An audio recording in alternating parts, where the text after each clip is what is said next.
Magandang umaga po sa lahat. May request everyone, lahat po tayo tumayo sa presensya ng ating Panginoon. Tayo po lahat ay yumuko at manalangin.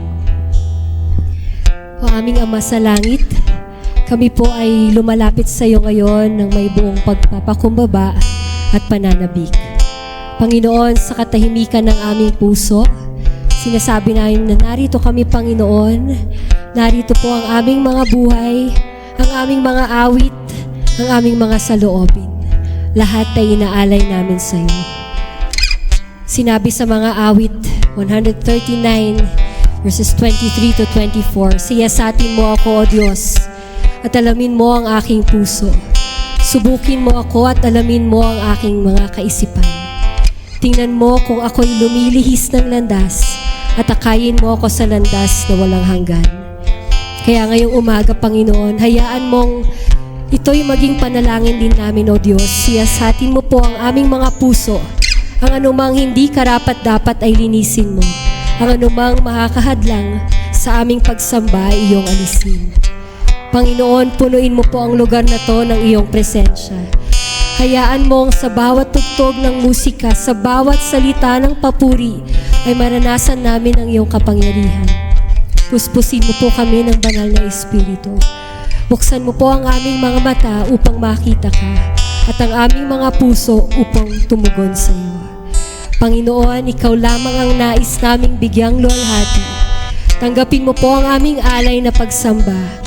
Magsimula ka sa amin ngayon.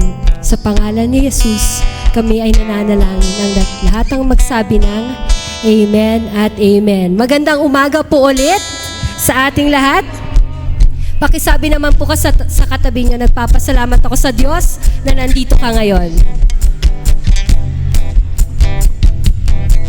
Alam niyo po, church, ipahayag natin sa Panginoon ngayon ang ating papuri at pagsamba sa pamamagitan ng ating boses, buong katawan at sa buong puso. Taas po natin lahat ang ating mga kamay. Panginoon, tinataas namin ang aming mga kamay bilang pagtanda ng pagsuko sa iyong presensya.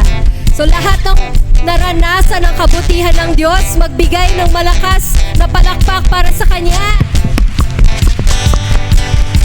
At ngayon, sa lahat ng pusong nagpapasalamat, ating isigaw, salamat Panginoon!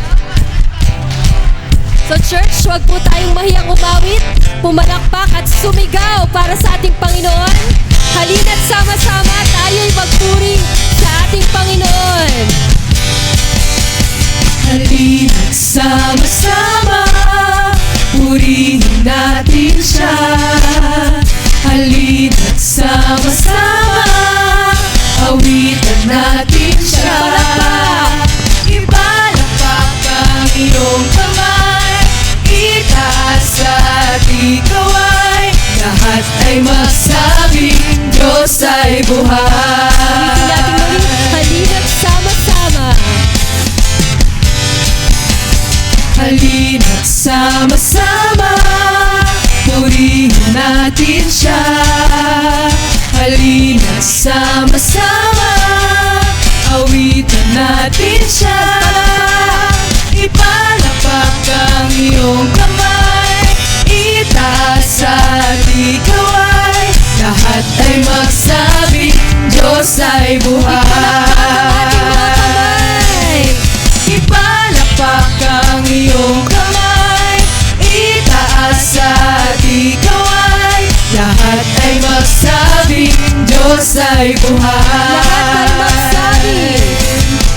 Lahat ay magsabing Diyos ay buhay. Lahat ay magsabing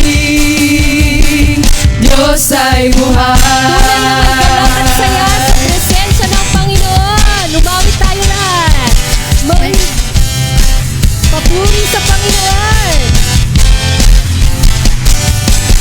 May galak, may saya, may tuwa sa piling ng Diyos, sapagkat hirap ng puso ay naglalaho. May awit, may sayaw at papuri para sa Diyos.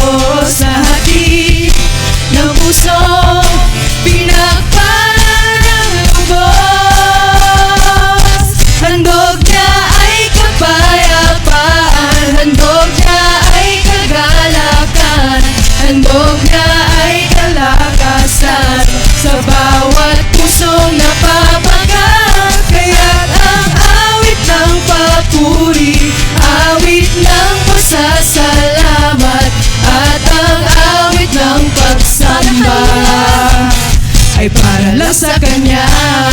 Awitin natin muli, may galak. May galak, may saya, may tuwa sa piling ng Diyos, sapagkat hirap na puso ay naglalaho. May awit, May saya. may saya, at papuri para sa Diyos na hatid ng puso, pinagpala ng lubos. Handog niya ay kapayapaan, handog niya ay kagalakan, handog niya ay kalakasan sa bawat pusong napapagat. Kaya't ang awit ng papuri, awit ng pasasalamat, at ang awit ng pagsamba ay para Awitin lang sa natin muli, Kanya.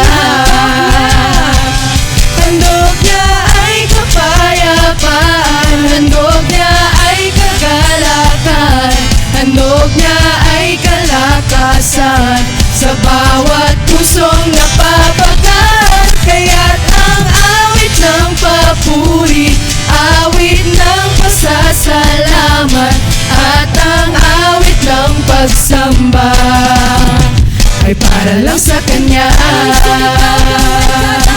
Sumigaw sa galak ang lahat ng nilalang, purihin ang Diyos na may kagalakan. Sumigaw sa galak ang lahat ng nilalang, purihin ang Diyos na may kagalakan.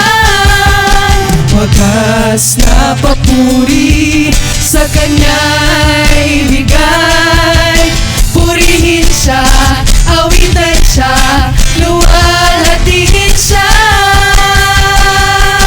Sumigaw sa galak ang lahat ng nilalang, purihin ang Diyos na may kagalakan. Sumigaw sa galak ang lahat ng nilalang, purihin ang Diyos na may kagalakan.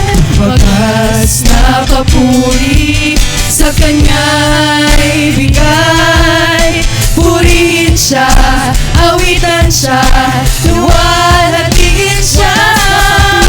Wagas na papuri sa Kanya'y bigay, purihin siya, awitan siya, luwalhatiin siya. Sumigaw sa galak ang lahat ng nilalang, purihin ang Diyos na may kagalakan. Sumigaw sa galak ang lahat ng nilalang, purihin ang Diyos na may kagalakan. Sumigaw! Isa pong malakas na palakpak para sa ating Panginoon. Amen. Tunay nga po, napakabuti ng ating Panginoon. Amen po ba? Mga kapatid, mga kasama po natin sa church, kung lumalapit tayo ngayon sa Panginoon na may pusong basag, tandaan po natin, hindi niya po yon tinatanggihan. Ang hanap niya ay pusong handang sumuko at magtiwala kahit na may mga luha at napakaraming tanong. Ngayong oras na ito, ialay natin sa Kanya ang lahat.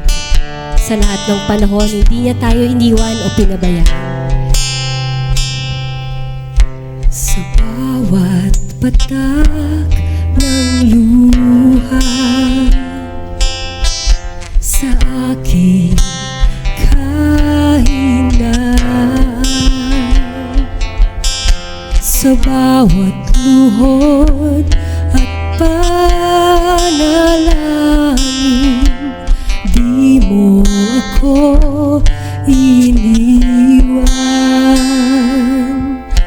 Jesus, ika'y nariyan.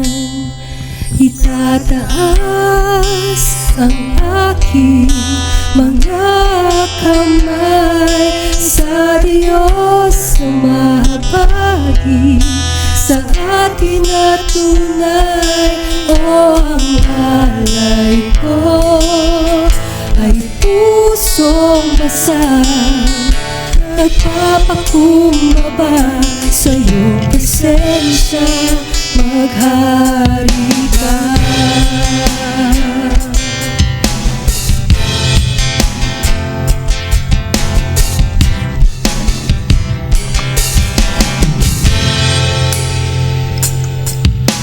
Sa bawat tanong ng buhay, suliranin, di maintindihan.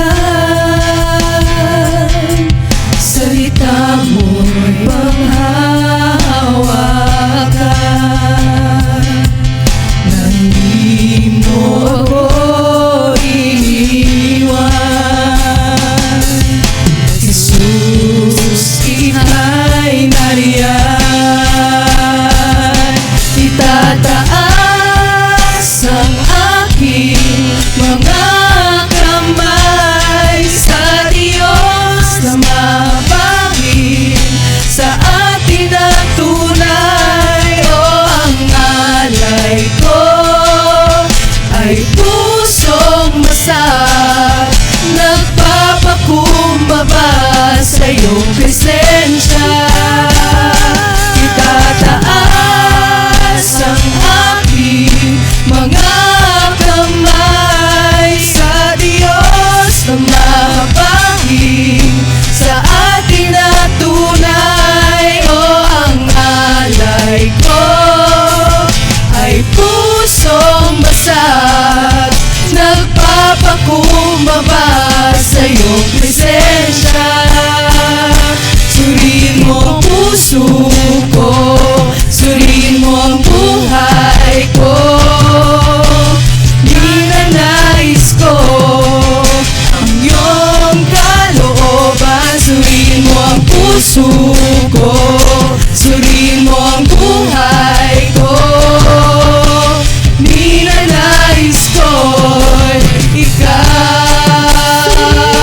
Suriin mo ang puso ko, suriin mo ang buhay ko.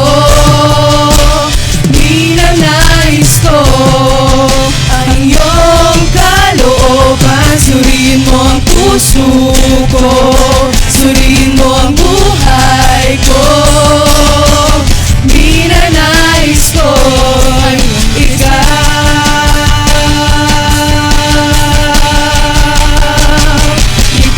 itataas ang aming mga kamay sa Diyos na mahabagin, sa ating na tunay. O ang alay ko ay pusong basag, nagpapakumbaba sa iyong presensya.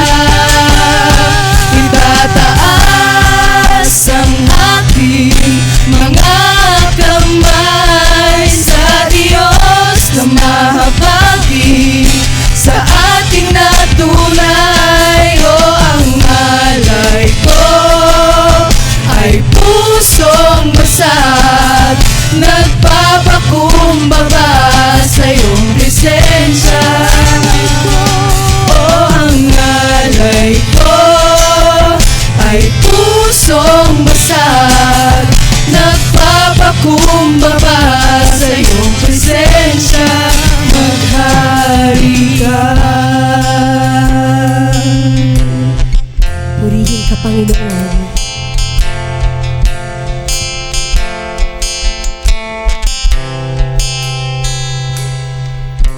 Walang hanggang katapatan sa buhay ko'y lagi mong laan. Narito dahil sa biyaya mo, habang buhay magpupuri sa'yo. Pupurihin ka sa awit, itataas ang aking piling. Itatanghal sa buhay ko'y tanging ikaw, O Diyos. Higit pa sa kalangitan, ang iyong kalwalhatian. Kadakilan mo'y di mapapantayan. Walang hanggang katapatan, sa buhay ko'y lagi mong laan.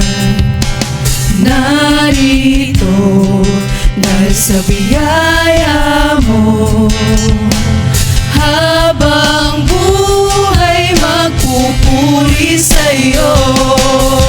Pupurihin ka sa awit, itataas ang aking tinig. Itatanghal sa buhay ko'y tanging ikaw, O Diyos. Higit pa sa kalangitan, ang iyong kalwalhatian. Kadakilan mo'y di mapapantayan. Jesus, sa'yo ang kaburihan, kalwalhatian, ngayon at magpakailanman. Jesus, sa'yo ang karangalan, kapangyarihan, ngayon at magpakailanman. Jesus, sa'yo ang kaburihan, kalwalhatian, ngayon at magpakailanman. Jesus, sa'yo ang karangalan, kapangyarihan, ngayon at magpakailanman. Pupurihin ka sa awit, itataas ang aking tinig. Itatanghal sa buhay ko'y tanging ikaw, O Diyos. Higit pa sa kalangitan, ang iyong kalwalhatian. Kadakilan mo'y di mapapantayan. Pupurihin ka sa awit, itataas ang aking tinig. Itatanghal sa buhay ko'y tanging ikaw, O Diyos. Higit pa sa kalangitan, ang iyong kalwalhatian. Kadakilan mo'y di mapapantayan. Jesus,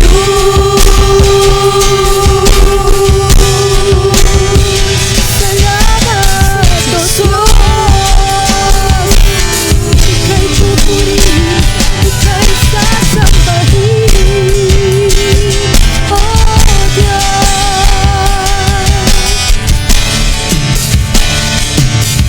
Awitin natin ulit, pupurihin ka.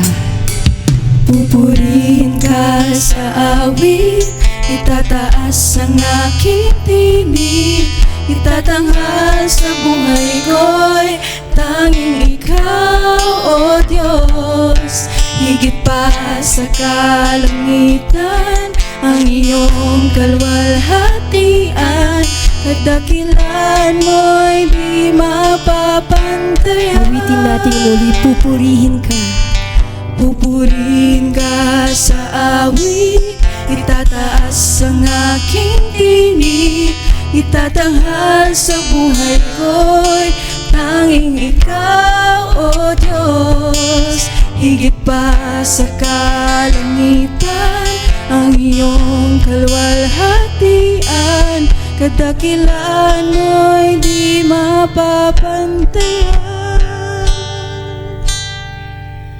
Aming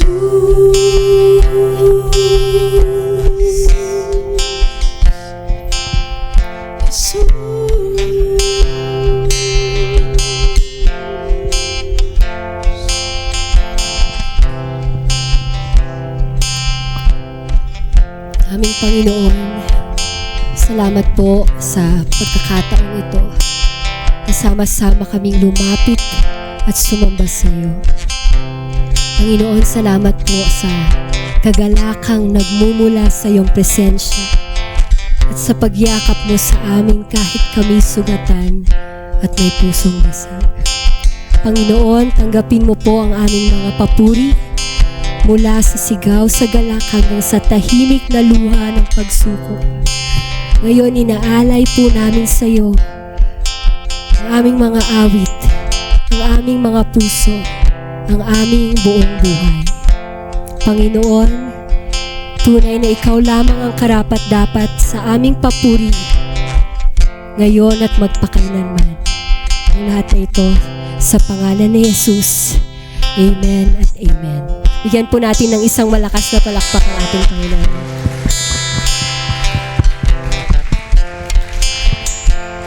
Tayo po lahat ay makakaupo. Magandang umaga sa bawat isa. Good morning. It's the second week of January and Happy New Year po ulit sa bawat isa.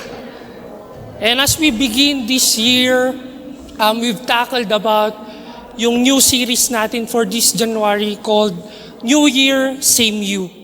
Every year, ganito tayo eh. Madalas, iniisip natin bagong simula, bagong taon, bagong pangako ulit yung patuloy nating binibitawan sa buhay natin. We tell ourselves that this year will be different for me. Diba? Madalas natin sinasabi yun, bagong taon, dapat bago din yung bagong buhay na tatahakin ko ngayong taong to. Minsan, mas inisip natin, yes, this year will be a new year for you. Sometimes we think of, mas disiplinado ako, mas patient na ako ngayon. Minsan, inisip din natin, dapat mas spiritual na ako ngayon. Pero in reality, madalas, pagkatapos pa lang ng isang linggo, anong nangyayari? We tend to go back sa dati nating buhay. Pare-pareho yung patuloy nating ginagawa na makikita natin wala naman talagang nagbago sa atin. Same struggles, same habits, even same you. Have you ever seen a caterpillar? Have you ever seen a caterpillar? Pag tinitignan natin yung caterpillar, yung iba siguro nadidiri. Parang, ano ba tong bagay na to? Ano ba tong ginawa ng Panginoon na to? Hindi siya yung talagang na parang makakatch yung attention mo. Mukha lang siya talagang uod na gumagapang. Pero titignan mo along the process, di ba? Ang laking bagay that this caterpillar makes it special because why? It was never meant to stay that way. Yung caterpillar na yun, it will never stay the same. But in our life, may mga proseso siyang dinadaanan din. Same thing with the caterpillar. May mga prosesong dinadaanan bago papunta dun sa end result. Madalas tayo din, may mga moments sa buhay natin na dinadaanan natin. Pero madalas, along the way, we still stay the same. Right? Di tayo nagbabago. Madalas, stagnant yung growth natin. Ganun at ganun na rin. Every year, patuloy nating pinoproclaim or sinasabi or even pinapromise or madalas, niloloko natin yung sarili natin na magbabago na ako. But just like the caterpillar, we can see there's a process.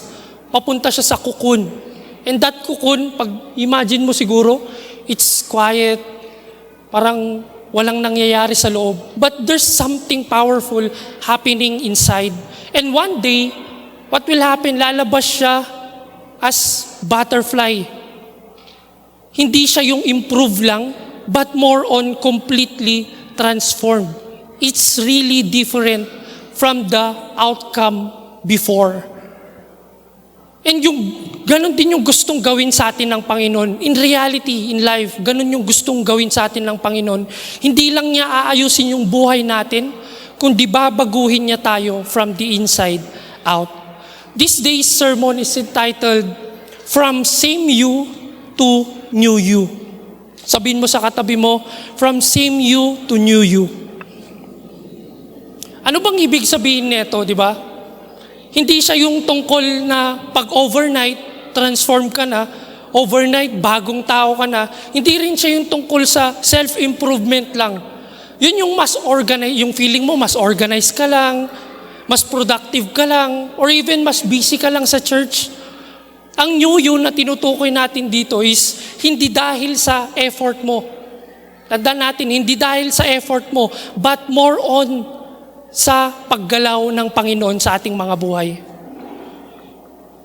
Meaning, ito yung nagbabago sa atin. There's new you in your life. Bagong pag-iisip, bagong puso, bagong direksyon ng buhay. From same reactions to God-honoring responses. From same patterns to a surrendered life. And most especially, from same mindset to godly focused mind. Kasi sa totoo lang, pwede kang magpalit ng environment, but you're the same. Yung ugali mo, yung pananaw mo, it's the same. Pwede kang magpalit ng taon, di ba? Every year nagpapalit yung taon natin. Taon-taon din nagpapalit.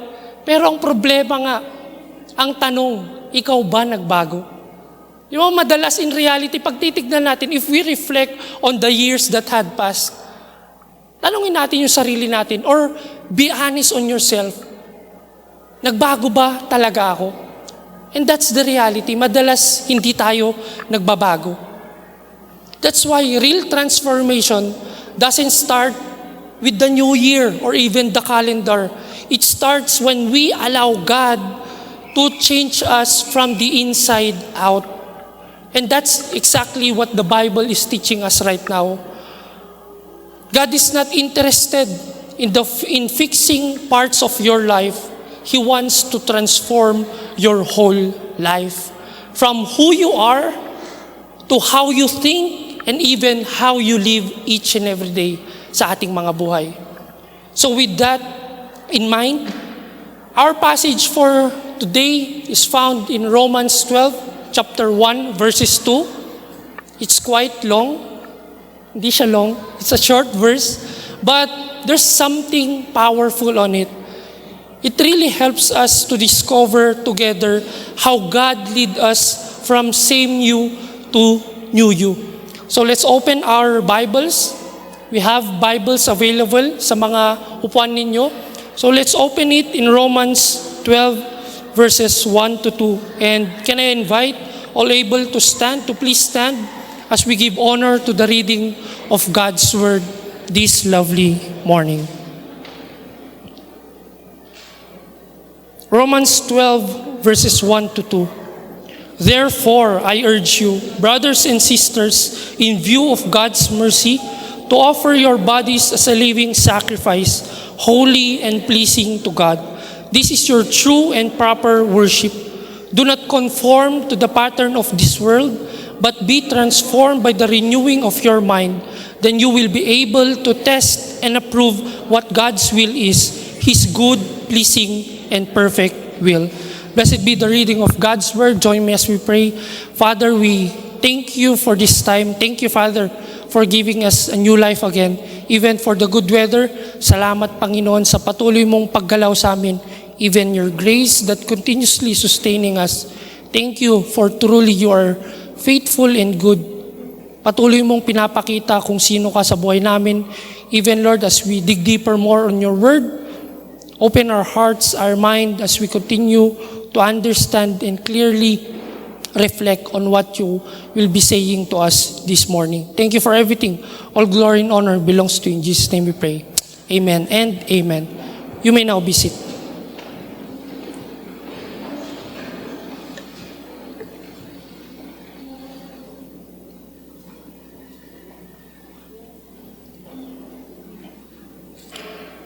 So before I'll discuss more on dun sa three things that I would like to share more on this passage, I would like to share more on to you what's the context and even background of this Romans 12. So para mas maintindihan natin, first thing is, sino ba yung sumulat, di ba, ng libro ng Romans? First is, Paul wrote this letter. Isa siya sa mga pinaka-influential na church leader in the early church. And even, siya yung dating persecutor ng mga Christians. Imagine, he's a persecutor, but God called him to do something powerful. Meaning, tinawag siya ni Lord para i-share yung gospel, lalo na sa mga Gentiles. Ibig sabihin sa mga taong hindi Hudyo, kasama na tayo doon. Hindi niya personal na binild or even hindi siya yung nagtayo ng church dun sa Rome. Pero alam natin, pag if we read the book of Romans, makikita natin kung gaano niya kamahal yung mga Roman people, and even kung mahal niya sila at patuloy niyang gustong i-proclaim at para maunawahan ng mga tao doon yung buong gospel ni Jesus Christ. And the setting of this book is more on in the Roman, yung sentro ng Roman Empire. Sa place na yun, daming makikita natin if we look back on the lives of the Roman people. There are many influences there. Politics, culture, even there are idols, power, and even there are a lot of things na nangyari dun sa setting na yun. And yung church dun halo-halo. There are Jewish Christians and even Gentile Christians. Kaya sinulat ni Paul yung Romans para ipaliwanag kung ano talaga yung gospel at kung paano ito isinasabuhay sa araw-araw. Ngayon, mahalagang makita natin din yung context ng verse natin today, Romans 12. So before that, Romans chapters 1 hanggang 11, Paul wrote this tungkol sa ating Diyos, sa ginawa ng ating Diyos personally sa atin. Dito pinaliwanag ni Paul na lahat ng tao, whether Hudyo ka man or Gentile, makasalanan ka at wala kang magagawa or hindi mo kayang iligtas yung sarili mo. Pero dahil sa pagmamahal ng Panginoon, ibinigay niya si Jesus para mamatay sa atin. For us to have that salvation and for us until now to live. Makikita natin that salvation is by grace through faith alone, not by works. Paul talks about more here in chapters 1 to 11 about the justification, the forgiveness, the new life na ibinigay sa atin ng Panginoon, and even the assurance. Paul makes it clear to them and even to us right now na wala tayong pwedeng ipagmalaki. Take note, wala tayong pwedeng ipagmalaki. Lahat ng ito na meron tayo, even yung buhay natin ngayon, even yung salvation natin, dahil sa gawain ng ating Panginoon. Pagdating sa Romans 12, Paul more talks about the practicality in life. From belief to behavior. From ito yung ginawa ng Diyos, papunta sa ito yung dapat nating response. Or ito dapat yung paraan para mamuhay tayo. Because of God's mercy, di ba, sabi niya doon in his letter, Paul started with the word therefore. Take note, therefore. Sabi niya doon, ibig sabihin, in view of everything that I have told you. Meaning, yun yung grace, yun yung salvation, yun yung pagmamahal, yun yung patuloy na paggalaw ng Panginoon sa atin. And Romans 12 is not just about the love of God, but it's about a challenge for us to live out if we truly understand the love of God and His work in our life. Now that we understand the mercy of God and the message behind this Romans 12, let us look at first thing that Paul challenged us to do if we truly want to move from same you to new you. First thing that we can learn from this is to offer your life to God. Sabihin mo sa katabi mo, offer your life to God. Aminin natin, di ba? Madalas tuwing New Year, ang galing natin mag-promise sa sarili natin. This year, magiging seryoso na ako. Parang yung tipong wedding vows na dapat seryoso, na ito yung parang promise mo sa Panginoon. Pero madalas, yung tipong parang may paluha-luha ka pa siguro. May dramatic na music ka pang naiisip na, Lord, ito talaga, seryoso na ako. Pero after 2 weeks, pag titignan mo yung buhay mo, parang wala ulit. Walang nagbago sa atin. Yung tipong parang siguro yung mga nag-gym. Sino dito yung mga nag-gym? Nag-gym sa kama, yung tulog na tulog pa siguro. Yung ang galing natin mag-alarm, yung tipong 5 a.m., 4 a.m. Pero in reality, hindi naman nangyayari. Nagbayad tayo ng gym membership. 1,000, yung iba siguro 1,500. Pero hanggang simula lang, day 1 or 1 day. Tama ba? Day 1 or 1 day. Yung tipong magiging seryoso na ako, Lord. Madalas tayo, yung inisip natin, mag-Bible reading plan all throughout the year. Ito yung challenge sa akin, mag-Bible reading plan. Pero madalas hanggang Genesis lang tayo. Chapter 1 pa nga lang, tamad na tayong basahin, di ba? Minsan isang verse lang, minsan kasi may mga verses na nga haba.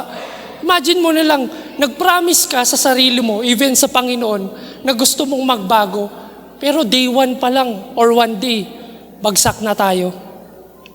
Gusto natin ng resulta, pero ayaw naman natin mag-surrender. Gusto natin ng change, pero ayaw natin ng obedience. Gusto natin patuloy na magbago sana, pero gusto pa rin natin kontrolin lahat sa buhay natin. Kaya sinasabi ni Paul sa atin ngayon is not to try harder to change, but more on to offer yourselves. Meaning, kasi yung totoong change hindi nagsisimula sa patuloy lang ng lakas ng loob or ng promise natin. Pero nagsisimula yung pagbabago sa pagsuko natin sa ating buhay sa araw-araw. Going back to our passage in Romans 12, verses 1, sabi doon, di ba? The first word that Paul wrote is the word therefore. And the word na therefore, it's like Paul is saying, lahat ng sinabi ko, gusto kong isum up. And ano pa yung mga sinabi niya, di ba? In the 11 chapters in Romans, it's more about God's mercy, about the forgiveness, about the grace, about the salvation, and about the love that we did not earn. Kaya sabi ni Paul there, therefore, I urge you. Ibig sabihin niya, after all that God has done for you, surrendering and offering your life must be our response sa ginagawa ng ating Panginoon. Hindi ka sumusunod para mahalin ka ng Panginoon. Sumusunod ka dahil minahal ka niya. Never forget what God has done for you in your life. Then Paul says in the second phrases, sabi niya doon, offer your bodies as a living sacrifice. Para mas maintindihan natin ito, kailangan natin tignan ano ba yung sacrifice na sinasabi. So before, in the Old Testament, pag sinabi yung old sacrifice, ito yung, for example, kunyari ako nagkasala or we need to offer something to God, kailangan natin magkatay ng hayop. We need to have that perfect kind of, whether it's a goat, it's a sheep, it's a ram, kailangan perfect siya, walang bahid. Makikita natin na kailangan siyang i-offer sa altar and even patayin. Pero yung sinasabi ni Paul dito, hindi yung ganong kind of sacrifice. Kasi si Jesus na yung naging final sacrifice for everything. Para sa kasalanan nating lahat. Hindi na kailangan ng dugo ng hayop para tayo ay tanggapin ng Panginoon. Kaya ang hinihingi ng Diyos ay hindi yung pagpatay ng hayop, kundi yung buong buhay natin. We offer ourselves, the whole us. Kaya tinatawag tayong living sacrifice. Ibig sabihin, buhay ka. Ibig sabihin, may isip ka. May damdamin ka. May choices ka. At sa araw-araw, binibigyan tayo ng option or even choice ng Panginoon para piliin na isurrender or even i-offer natin yung sarili natin para sa Kanya. we set apart ourselves for our God only. At dito nagiging challenging madalas yung offer living sacrifice sa buhay natin. Kasi ang sacrifice sa buhay natin, madalas tayo mismo, di ba? Naisip natin na, Lord, eto gusto kong isurrender lahat. Pero day one pa lang, hirap ka na. Ano ba yung gusto mo talagang isurrender? Yung buhay mo ba? Or partial lang? Madalas kasi sa ating mga buhay, partial lang. Or even katiting lang yung pag-surrender natin sa ating Panginoon. But God called us to surrender our whole life. Sa lahat-lahat, tayo mismo. Madalas sinasabi natin, Lord, ikaw na yung bahala. I offer my life to you. Pero kinabukasan, gusto mo ikaw ulit maghawak ng buhay mo. Ganun ba yung pag-offer ng buhay? Gusto natin si Lord nasa passenger seat lang. Tayo yung nagiging driver. Pero in reality, the challenge is, dapat tignan natin na yung Panginoon yung driver, hindi tayo. Siya yung patuloy na dapat gumagalaw sa ating buhay. Ito yung araw-araw dapat nating ginagawa. It's a living and daily sacrifice to our God. Hindi siya yung 1 hour lang, nag-expire na. Hindi siya yung minuto lang, naisip mo lang dahil siguro yung katabi mo nag-surrender ng buhay niya. Hindi ganun. Kundi araw-araw nating maging choice for us also to be holy and pleasing to our God. Kaya sinabi ni Paul dito na wag nating i-offer yung mga tira-tira sa buhay natin. Kundi, sinabi sa atin to offer everything, even our lives. Even hindi lang yung mga best part or yung mga maayos sa buhay natin. Even your struggles, your failures, your decisions, your plans. We must offer everything to our God. Kasi true worship is not just about singing songs. It's about choosing to give our life to God daily, again and again and again. It's about choosing Him sa ating buhay araw-araw. Paul explains here na yung ganitong kind of surrendering or our obedience to God is holy and pleasing to Him. Holy means we set apart ourselves for God alone. Ibig sabihin, hindi ka perfect, pero ibig sabihin, iba na yung direction ng buhay mo. Iba na yung pananaw mo sa buhay. Iba na yung nagiging plano mo. Iba na yung gusto mo. Meaning, siya na yung patuloy na gusto mo. Pleasing to God means ito yung gusto niya. It's not about your empty rituals, your empty daily devotion.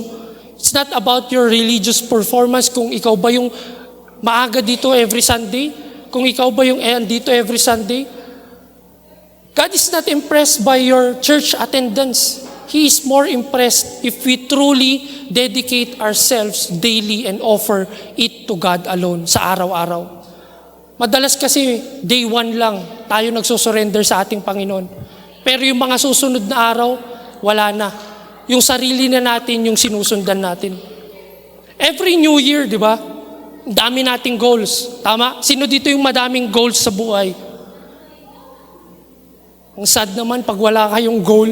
Di ba? Lahat tayo madaming goals. One goal na naisip ko lately is mag-diet kaya ako. Di ba? Yung iba siguro goal nila mag-diet. Mas maging disiplinado. Or even maging budget-wise. Or even yung goal nila is to have devotion. Kunwari, day 1 lang. Pero bakit mabilis nawawala? Kasi yung goal lang natin madalas, siguro hindi mo nga ino-offer eh. Or siguro yung goal mo lang ino-offer mo, pero hindi yung buong buhay mo. Madalas partial lang. Ito lang, Lord, yung pwede kong i-offer. Pero God challenges us to offer everything. Whether your plans, your goals, your decisions, and your future, we offer it to Him. For us to understand everything sa patuloy na ipapaunawa sa atin ng Panginoon.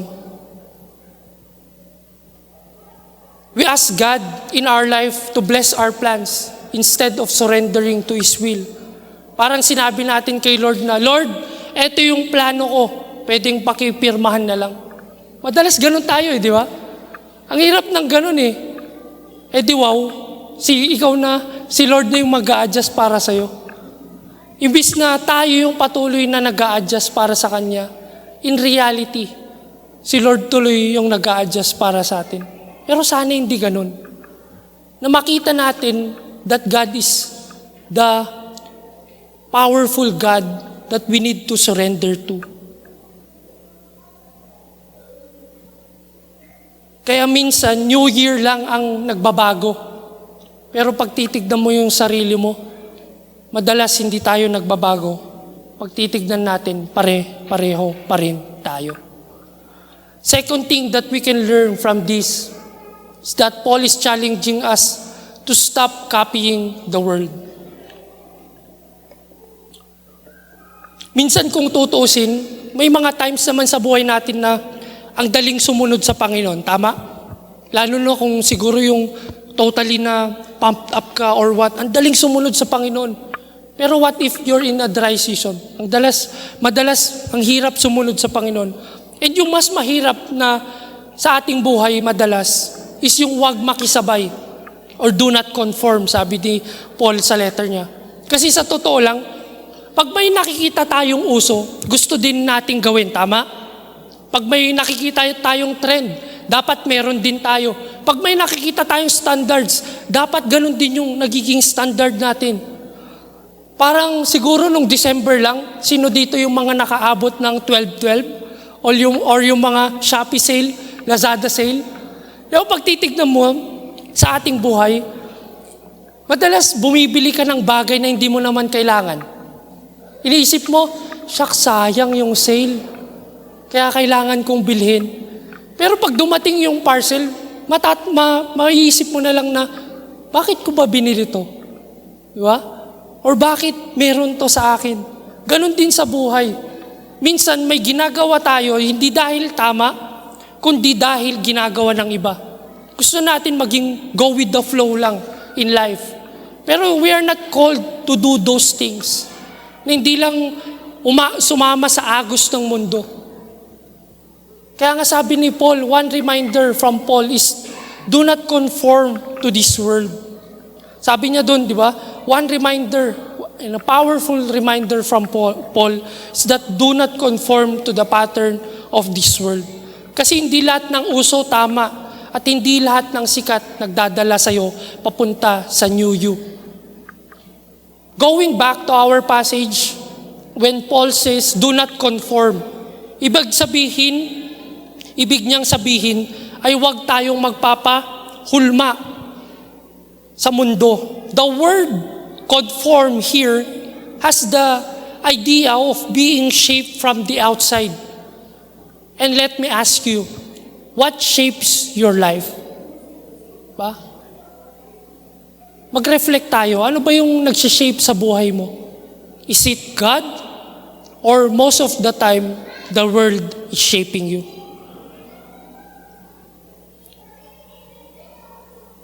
Madalas kasi nagpapakonform tayo, parang clay lang na pinipilit nating ipasok sa hulmaan. Yung tipong hindi ikaw yung nagdi-decide kung ano dapat yung itsura mo, pero yung hulmaan yung nagdi-decide kung ano dapat yung itsura mo. And yun yung galaw ng mundo sa ating mga buhay. Hindi siya yung biglaan naman na nagbabago tayo eh. Unti-unti at tahimik siyang nag-i-influence at nagbabago sa atin.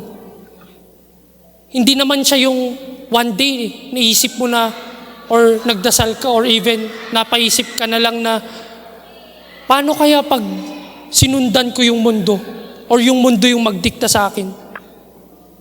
Meaning yung patuloy na pag-mold sa atin ng mundo, hindi siya yung instant.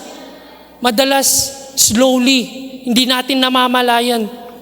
Madalas nadidrift away na tayo sa patuloy na relasyon natin dapat sa ating Panginoon. Kaya ang ganda nung reminder ni Paul na do not conform. Kasi yung conformity, madalas hindi obvious. Pero ang laki ng effect sa ating mga buhay, lalo na sa ating mga pamumuhay sa araw-araw. Then Paul adds, here in his passage, diba? Sabi niya doon, the patterns of this world. Ang pattern ay para siya yung parang template or even yung standard or even system na kailangan nating sundan, kailangan nating gawin kailangan ito yung dapat nating itsura or even ito yung dapat nating ginagawa sa araw-araw. May mga pattern yung mundo kung paano ka dapat mag-isip, kung paano ka dapat magtagumpay, kung paano ka magmahal, or even kung paano ka sumaya. Tama? The world says to us that success equals money, right? Happiness equals comfort. Or madalas gustong-gusto natin yung freedom. Kasi yung freedom natin, iniisip natin, bahala na ako sa buhay ko, gagawin ko lahat ng gusto ko. But Paul here says clearly that do not copy that or even do not conform to those things, to the patterns of this world. Kasi ang problema sa patterns of this world, madalas pabago-bago. Uso ngayon, pero bukas hindi na. Outdated na. Kapag ganun nakabase yung identity natin or even your character, laging unstable yung buhay natin.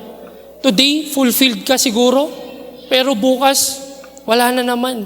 Empty ka na naman. Hindi sinasabi ni Paul na umalis ka sa mundo.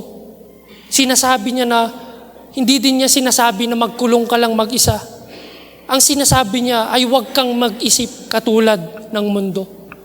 Madalas kasi nag-iisip tayo katulad ng ibang tao.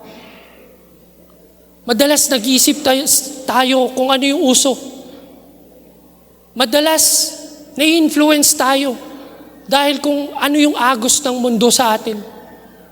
Madalas nag-iisip tayo kasi yun yung sinabi nung katabi natin. Yun yung sinabi nung kaibigan ko.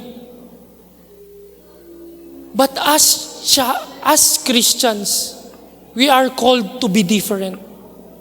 Take note, we are called to be different. May values tayo na galing sa ating Panginoon, hindi sa mundo. We live by God's truth, not by world's trend. Kaya kapag pare-pareho yung pag-isip natin sa mundo, what do we expect? Nothing change happens. Kapag tayo mismo, kahit palagi tayo magsimba, kung patuloy tayong sumusunod sa agos ng mundo, mahirap din tayong babaguhin ng Panginoon. Because first things and the last thing na ginagawa natin madalas ay sumunod sa agos ng mundo. Kaya hindi sapat yung pagbago lang ng mindset or even yung lugar kung nasan tayo. Kailangan nababago rin kung paano natin tignan lahat ng bagay, yung mindset natin. Sa panahon natin ngayon, influence is everywhere, right? Sa social media pa lang, naapektuhan na tayo, na-influensyan na tayo. Di ba? Nakikita natin sa social media yung mga achievement ng iba. So tayo din, parang pag-feeling natin, nahuhuli tayo. Gusto natin mag-grind all the way para ma-achieve din natin yung achievement nila. Pag nakikita natin online yung iba siguro, nagta-travel. Minsan bigla mo na lang maisip na, shucks, gusto ko mag-travel. Pero in reality, kahit wala ka ng pera, pinupush mo pa rin. Travel now, iyak later. Di ba? Tama? Yun yung mahirap eh. Gusto natin sumabay sa agos ng mundo. Ito yung trending, ito yung dapat sundan mo. Ito yung standard, ito dapat yung standard mo rin. Yun yung mahirap. Pero pagpapansinin mo, kahit ma-achieve ng tao lahat yun, minsan naisip nila pagod pa rin or even empty pa rin sila. Kasi God's goal is not the thing that you achieve. It's more on the transformation within our lives. Hindi goal ni God na magmukhang okay tayo sa panlabas. Pero mas tinitignan ng Panginoon kung ano ba yung nasa loob natin. Paul is warning us because copying the world will always keep us stuck. And we still think the same. We still have the same choices and even we have the same ending in life. Kaya kahit magpalit yung taon, kung yung world pa rin ang patuloy na sinusundan mo, same pa rin yung kakalabasan ng ating mga buhay. don't expect something will change in your life if you keep pushing yourself to go with the flow sa ating mundo. If we really want to step out and follow God in our life, from same you to new you requires stepping out of the world's mold sa hulmaan ng mundo and choosing God's way in our life. Kasi ang new you hindi nabubuo sa pagsabay ng mundo, kundi sa pagsunod sa ating Kristo sa araw-araw. Most of the time, we choose the world rather than God. And that's the sad reality. Madalas, ito yung kailangan kong sundan kasi ito yung aking nakikita. Madalas, ito yung dapat kong sundan kasi ito yung patuloy na ginagawa ng tao. Pero as Christians, we are called to live differently. We are not called to go with the flow with the world, but more on go with the flow to our God. Kung ano ba yung mga plano niya, kung ano ba yung dapat nating will sa buhay natin. And yun yung gustong makita sa atin ng Panginoon. Meaning we stay connected each and every day of our life to our God. Third thing that Paul is reminding us today is the phrase, renew your mind. Sabihin mo sa katabi mo, renew your mind.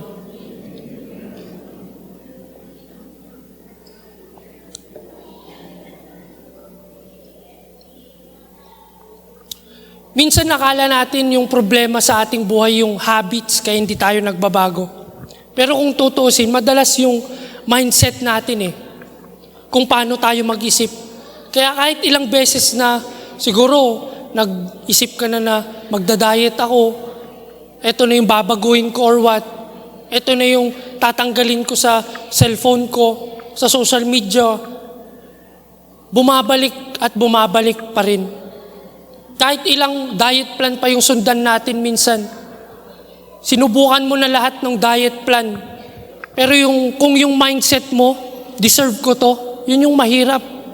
Paano kung lagi yung nakahain, yung favorite mong pagkain, yung favorite mong dessert, yung favorite mong meal. Madalas hindi natin naiiwasan yung mga bagay na yun Talo ka na agad, di ba? Kung yung nakikita mo sa harapan mo, yun na yung gusto mo, then yung mindset mo, same pa rin. But here, we can see na madalas sa buhay natin, sinasabi natin magbabago na ako. Pero pare-pareho pa rin yung iniisip natin or even yung the way of our thinking. Pare-pareho pa rin yung ginagawa natin sa buhay. Pare-pareho pa rin yung character natin. Pare-pareho pa rin yung the way tayo magsalita. Or even yung mga habits natin in life. Kaya hindi sinabi ni Paul na baguhin natin muna yung ginagawa natin, but more on the renewing of our mind. Yung baguhin natin kung paano tayo mag-isip sa buhay. Kasi pag titignan natin yung pag-iisip, it affects us a lot. Di ba? Siya yung patuloy na parang pagtitignan natin, siya yung nagiging driver ng buhay natin. Na kung mali yung direction or yung pag-iisip natin, what do we expect to the outcome or even yung direction, mali rin. Mali rin yung mapupuntahan natin sa buhay. Going back to our passage, Paul says here, but be transformed. Importante yung word na transform dito. Ibig sabihin nito yung change from the outside to from the inside out. Hindi lang siya yung panlabas na transformation, but more on inside, the inner change. Hindi siya yung makeover na panlabas lang madalas. Hindi siya yung behavior na kailangan lang natin i-modify. Ito yung total inner change na kailangan nating baguhin, even our minds in our life. Yung pag titignan natin, parang yung caterpillar turning into butterfly. Hindi lang siya yung gumanda, kundi nag-iba yung nature niya. Nag-iba kung sino siya.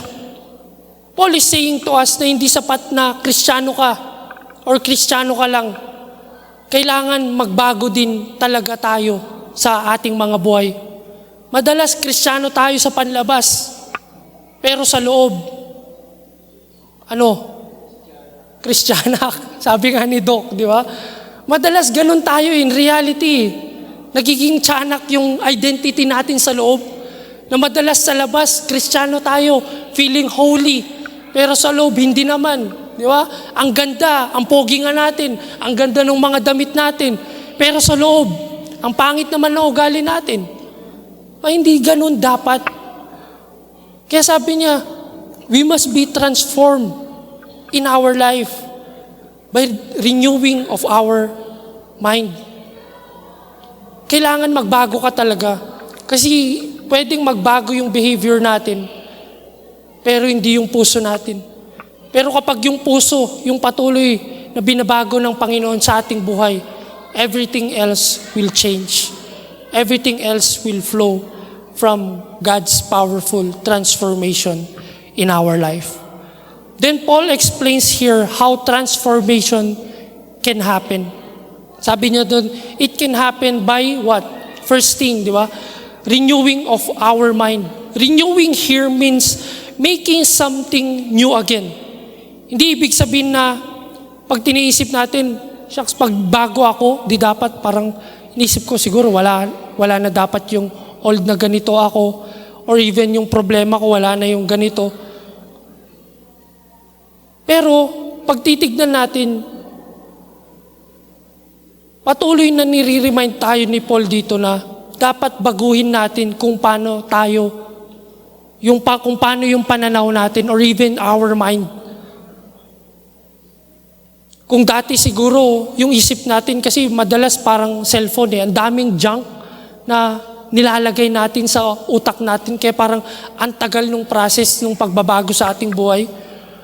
Mahirap kasi madalas yung buhay natin or yung isip natin puro negativity, fears, lies. Yun yung laman ng isip natin na ang hirap talagang magbago kapag ganun yung laging nasa utak natin. Kaya yung renewing of mind is a process. Meaning pagpalit natin ng from lies to truth, from fear to faith, at pagpalit natin ng self-focus into godly focus sa ating buhay. God renews our mind. Take note, to His Word, through prayer and the work of the Holy Spirit sa ating mga buhay. Habang tayo, pag gusto natin talaga magbago yung pananaw natin, habang tayo, paulit-ulit nating ine-expose yung sarili natin sa salita niya, unti-unti tayong nababago mag-isip sa ating mga buhay. Hindi mo agad mapapansin, pero one day, mapapansin mong iba ka na mag-react. Diba? Siguro kung dati, pag nainis ka, magagalit ka agad. Pero ngayon, mas mahaba na yung presensya mo. Dati siguro, pag may problema, nagpapanik ka na agad.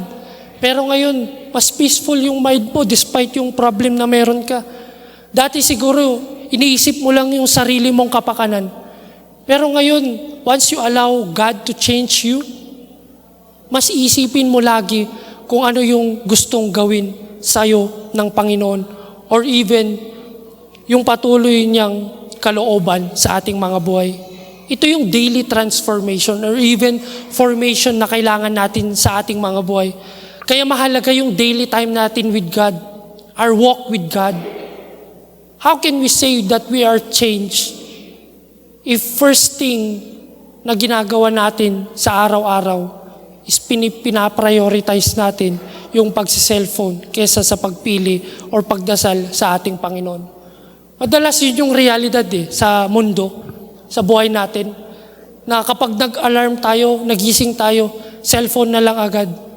Hindi tayo nagdadasal man lang, hindi tayo nagde-devotion man lang, hindi natin prioritize ang ating Panginoon. And that's the sad reality. Marami sa atin gustong malaman yung will ng Panginoon. Tama? God, Lord, ano ba yung will mo sa buhay ko? Pero ayaw naman nating baguhin yung pag-isip natin or even yung habits natin. Gusto natin ng direction, pero ayaw natin ng transformation. Gusto natin ng sagot galing sa Diyos, pero ayaw naman natin mag-surrender sa araw-araw. Pwede bang ganun? Di ba? Pero ang sinasabi ni Paul sa atin is that understanding God's will comes after renewal or even transformation sa ating buhay. Kapag patuloy na tayo mismo ay nagpapasakop sa gusto lang natin or even sa patuloy na agos ng mundo, kahit anong desisyon mo, mahirap na patuloy gumalaw ang Panginoon kasi kino-close natin yung sarili natin or even our doors to our God for us to be transformed by Him in our life. Paul says here, kapag renew yung mind natin, renewed yung pag-isip natin or yung pananaw natin sa buhay, we will be able to test and prove and approve what God's will is for us, His good, pleasing, and perfect will in our lives. Ibig sabihin, kapag binago tayo ng Diyos, yung isip natin mismo, mas magiging malinaw lahat. Yung direction mo, yung gustong ipagawa sa atin ng Panginoon. God's will is not just for us to be restrictive or para ikulong tayo sa isang bagay, but more on for us to be controlled by Him papunta sa patuloy na perfect path natin sa mundo. Hindi ka kinokontrol ng Diyos para itago ka or kontrolin ka lang or even saktan ka sa buhay, but more on iligtas ka sa patuloy na pwedeng makasama sa ating mga buhay. If same thinking, meaning same life yung result, but when you allow God to renew your mind, transformation will really happen in your life. And that's how same you becomes new you. So as we end today, let me read to you 2 Corinthians 5:17. It says there, therefore, if anyone is in Christ, he is a new creation. The old has gone and the new has come. Ang ganda nung sinabi ni Paul dito, or even notice how powerful and strong that statement, that Paul did not say na siguro or eventually, but he says new creation. Meaning, this is not just a future promise, but more on right now. Ito yung reality na kung nasa atin ang Panginoon or pag tayo pinili natin araw-araw sa ating Panginoon, we are a new creation. Real change comes from a new life in Jesus. Kaya kung gusto mong lumipat from same you to new you, hindi yung calendar or even yung New Year or yung New Year's resolution or even yung napakaganda mong planner yung sagot. Ang pinakasagot para tayo magbago mismo ay ang ating Kristo. Pagtanggap sa ating Panginoon sa ating mga buhay. Paul says, the old has gone and the new has come. Ibig sabihin, may mga bagay talagang kailangan nating iwan or tanggalin sa ating buhay. Tanggalin natin yung old ways of thinking natin, old patterns ng living natin, old habits that shapes us. Hindi lahat pwedeng isama sa bagong buhay. When we offer our lives to a God alone, stop copying the world and allowing Him to renew our minds, transformation will really happen in our life. We are not just trying to change, but we are being transformed by God alone sa ating buhay. So with the things that God is telling us right now, let me invite you to just close your eyes and reflect on what God is saying to us right now. That there are moments in life that we choose to hold on to our plans, to our decisions.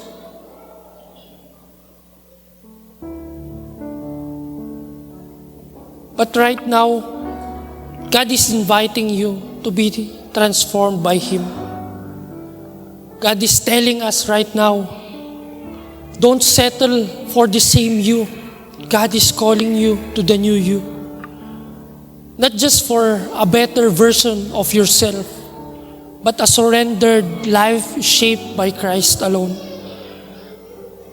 Imagine, just like the caterpillar, di ba? The process may feel like empty, uncomfortable, but there will be surrendering. There will be letting go. There will be a day-to-day choices that we need to make. But on the other side of it, the other side of surrendering our life to Him, real life, full life, and that's the promise of God to us right now. From same you to new you.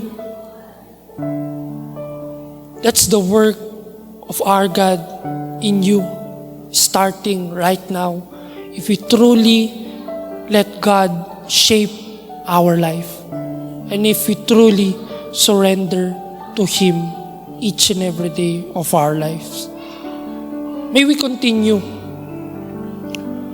to just offer our lives each and every day to our God. Ask Him for His will sa ating buhay. May we continue also to pray for the wisdom and the direction that God wants us to do. There are many moments in our life that we choose to follow what's in our hearts, what's in our minds, and what the world says, rather than following God sa araw-araw. Lord, we come before you today with grateful hearts. Thank you for reminding us that real change doesn't start with a new year, but it starts with us surrendering our life to you every day. Salamat po dahil hindi mo kami tinawag para ayusin lang yung sarili namin, kundi para ialay yung buong buhay namin sa iyo, Panginoon. We confess, Lord, that many times we sin and even fall short. Forgive us for the times we want to change without surrender. We want growth without obedience and transformation without letting go. Today we choose to offer our lives to you again. Not just the good parts of it, Father, but all of who we are. Lord, we ask that you help us. Tulungan mo kaming mamuhay ayon sa iyong katotohanan. Renew our minds, Lord. Palitan mo yung lumang pag-iisip namin, yung mga takot, yung mga kasinungalingan, at yung pride. At palitan mo ito ng iyong katotohanan, kapayapaan, at wisdom na nanggagaling sa inyo. Lord, also teach us to live daily, living sacrifice, choosing obedience when it's hard, choosing faith, and choosing you even when it costs us something. We ask that you continue to work what you have started in our lives. Lead us, Lord, from same me to new me day by day. All glory and honor belongs to you. In Jesus' name we pray. Amen and amen.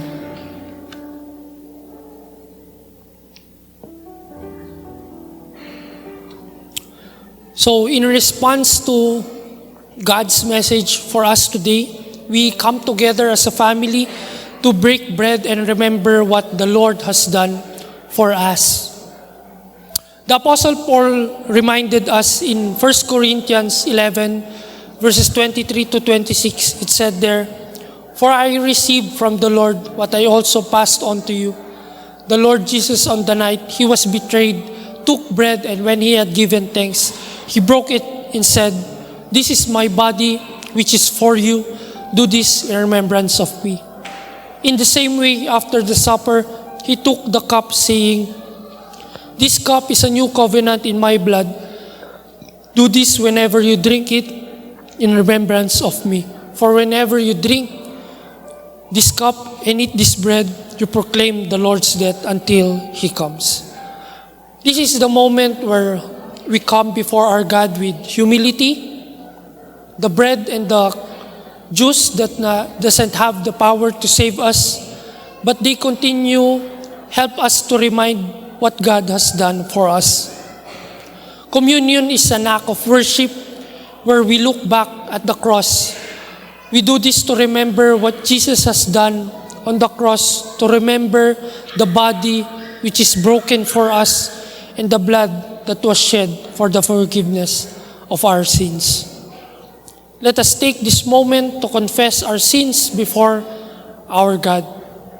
Let's just pause for a moment and continue to offer and ask for forgiveness for the things that we have sinned.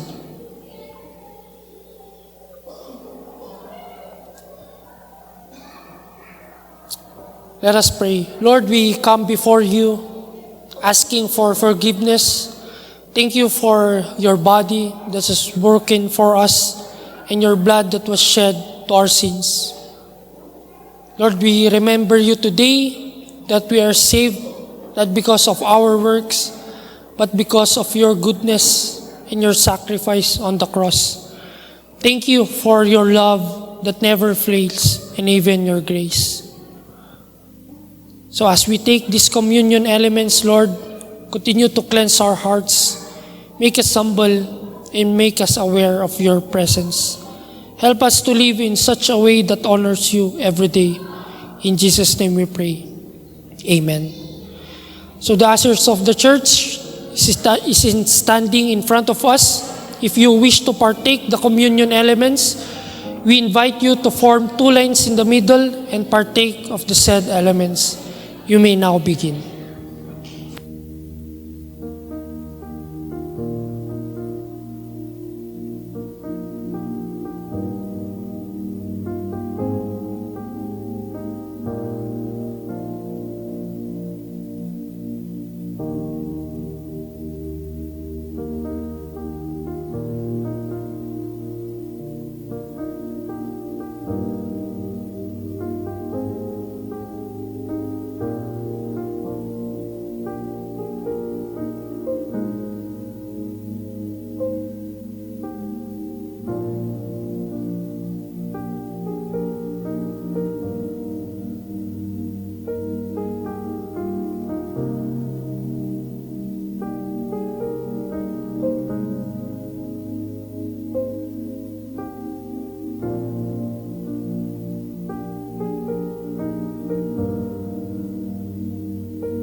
Ayan.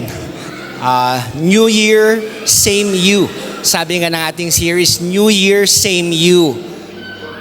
Starting Tuesday, ayun, no Coke, 5 days. No coffee for 5 days, just water. Imagine yun, nabasa ko sa Facebook. Pinost niya. Now, as Filipinos, bilang mga Pilipino, gusto kasi natin outing di ba? Gusto natin outing, gusto natin mga family project. We want something to be done. Di ba, pagdating sa outing, sino sa inyo nung last holiday season nag-outing? Taas kamay. Wala. Di ba? Sad reality, di ba? Ako, nag-outing ako Di ba? Pag tayo nag-outing, o kaya may project yung pamilya, may gastusin, di ba hindi naman natin sinasabing, kailangan ba? O required ba yan sa isang family member? But rather, we ask the question, may maiaambag ba ako? Ganun tayo pagdating sa gastusin di ba? Yung sinasabi natin, kahit ako nasa gas, ako nasa ulam. Because we know that it's family. Ibig sabihin, we don't give out of pressure, but we give out of love. And that's exactly how God moves throughout the whole Bible. Every time God called His people to give, every time God called His people to build something from the tabernacle to the temple, He did not force anyone. No pressure, no manipulation, no guilt trip. God simply invited. Yun yung keyword doon. God simply invited. The Bible says in Exodus chapter 31, verse 35 verse 21, it says there, everyone whose heart was stirred and whose spirit was willing gave generously. Yun yung passage of scripture. Take note not everyone gave. Not everyone gave according sa passage of scripture, but it said there, but everyone whose heart was moved responded. Yun yung keyword doon Everybody whose heart was stirred by God responded. Church, this is the same invitation that we have today. That as we give our tithes, our offering, what we have set aside from the Lord, not out of manipulation, that it is not about the amounts, and this is not definitely checking kung mas malaki ba yung binigay ng katabi natin kaysa sa atin. This is about the heart. And as we look upon the new year, a new season, new opportunities, new grace, let's be honest. Diba, real change doesn't come from hype. Grabe, ang ganda nung sinabi ni Pastor Mike, kaya magbibigay ako. Grabe, tinulak ako ng katabi ko, kaya magbibigay ako. But real change comes from consistency. That as we start this new year, God is not looking for perfect people, not looking for people who makes big promises na ito yung bibigay ko next month, ito yung bibigay ko this year. But He's looking for willing hearts. Hearts that are willing to keep showing up. Not when they feel like it. Like magbibigay lang pag feel ko na magbigay. But who are consistent in their giving. Now if this church, OBCM, diba, this family, this church has been a family for you. If this church has been praying for you, especially when life has been messy, when you started to doubt yourself, then this is your moment to say, Lord, count me in. Kung ano mang ginagawa ng simbahan, count me in. Not because I have to, take note, but because you want to. Because you are a part of the family, and that is what you want. Church, God never forces His people, but rather He invites them.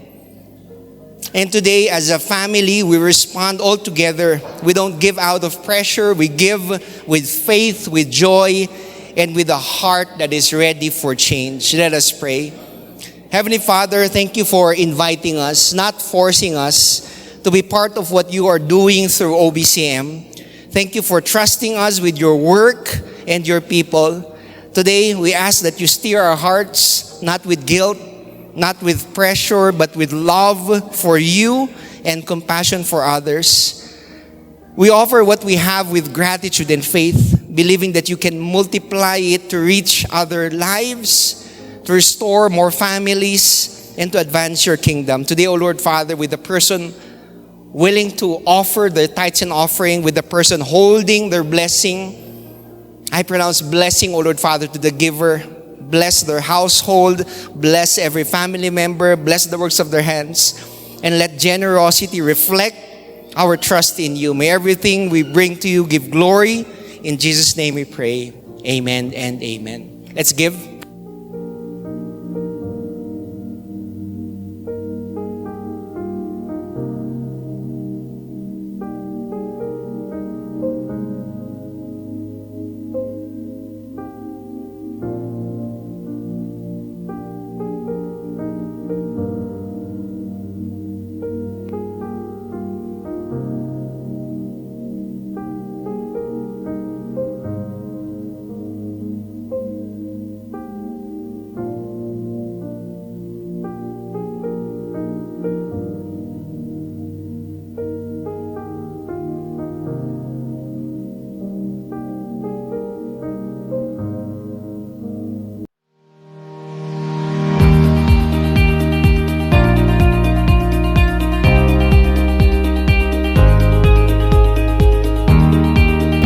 Good morning po everyone!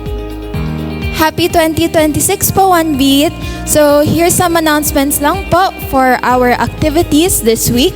First up, we are inviting each one of you to join our midweek prayer gathering every Wednesday, 5:30 po, here at the center.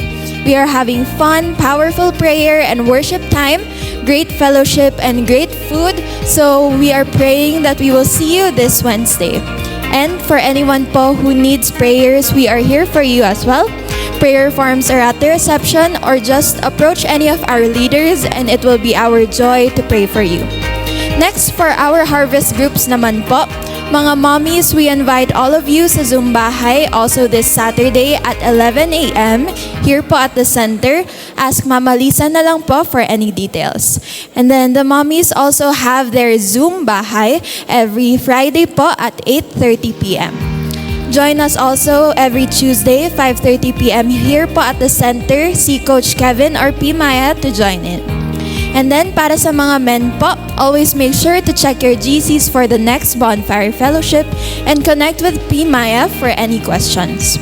Be involved. You can be part of what God is doing by praying, joining us every Wednesday, supporting our harvest groups po, and showing up, calling all who wants to be a volunteer. We are looking for volunteers po, so approach any of our leaders if God has placed that desire in your heart. Stay connected. Don't miss out. Follow One Beat Christian Ministries online po, YouTube for our Sunday service recordings, Facebook for our devotions and updates, Spotify for our audio messages. Subscribe, follow, and let's spread the word everywhere. Beyond Sundays, beyond church building, we beat for Jesus everywhere, every day. Have a blessed week po, everyone. Thank you po.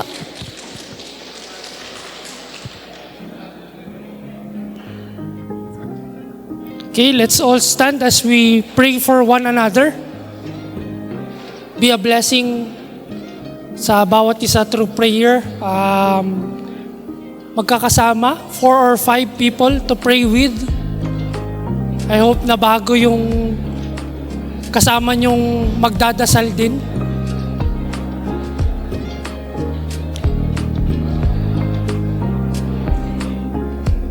So before we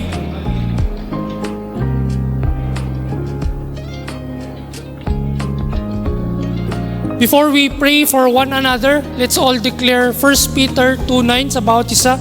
But you are a chosen people, a royal priesthood, a holy nation, God's special possession, that you may declare the praises of Him who called you out of darkness into His wonderful light. Let's pray for one another.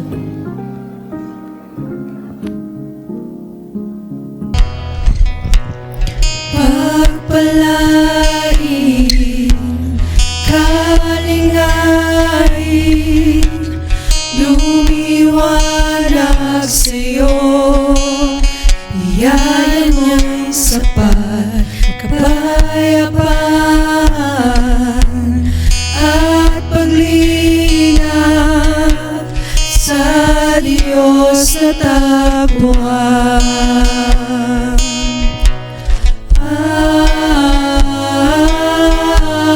Amen.